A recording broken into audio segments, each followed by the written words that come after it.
Mené 0-2 après une demi-heure de jeu, le Sénégal a renversé la RD Congo, 3-2, lors du match décisif à Kinshasa comptant pour la 8e journée des éliminatoires de la Coupe du Monde 2026. Les Lions enchaînent un deuxième match sans défaite et surtout prennent la première place de leur groupe à 2 journées de la fin. La RD Congo et tous les supporters des Léopards rêvaient de maîtriser le Sénégal à Kinshasa pour ce choc du groupe B. Mais ce sont finalement les Lions qui ont martyrisé les Congolais dans leur antre, leur infligeant une défaite amère et frustrante dans le scénario. Les Lions sont revenus de loin. De 2-0 juste après la première demi-heure de jeu, assommés par des Léopards incisifs et très réalistes devant le but.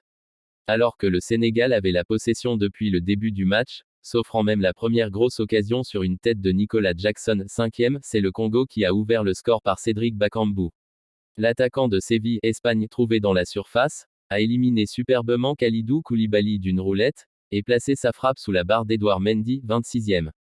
Contre-cours du jeu, l'arrêt de chaussée mène au score. Sadio Mané a enjoint ses partenaires à garder leur calme face à la fureur du stade des Martyrs.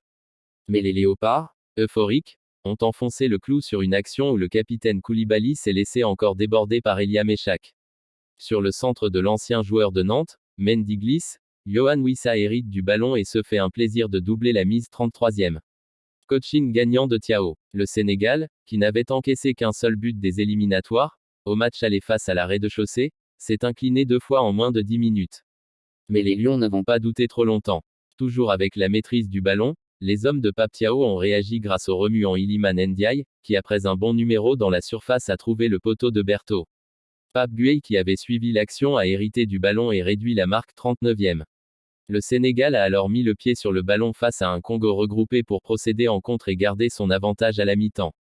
À lire aussi éliminatoire mondial 2026, le programme et les résultats des matchs des 7e et 8e journées en Afrique. Le Sénégal est revenu des vestiaires avec les mêmes intentions et n'a pas tardé à recoller grâce à Nicolas Jackson sur une frappe de l'extérieur du pied, après avoir bénéficié d'une ouverture de Kalidou Koulibaly.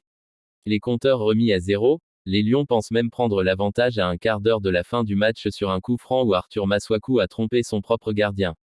Mais l'arbitre a signalé un hors-jeu de Sadio Mané. Preneuse d'un match nul qui fige le classement et lui assure sa place de leader, la rez-de-chaussée s'est contenté de défendre face à des Lions de plus en plus sevrés d'occasions.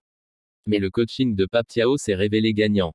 Les entrants Cheikh Sabali 85e et Pape Matar Sarr 77e ont fait la différence pour offrir au Sénégal une précieuse victoire.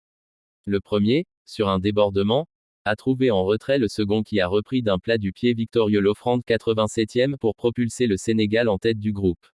À 2 journées de la fin, avec un déplacement au Soudan du Sud et la réception de la Mauritanie, le Sénégal tient plus que jamais son destin pour s'offrir une 3e participation d'affilée à la Coupe du Monde. À lire aussi Coupe du Monde 2026, calendrier et résultats des éliminatoires en Afrique.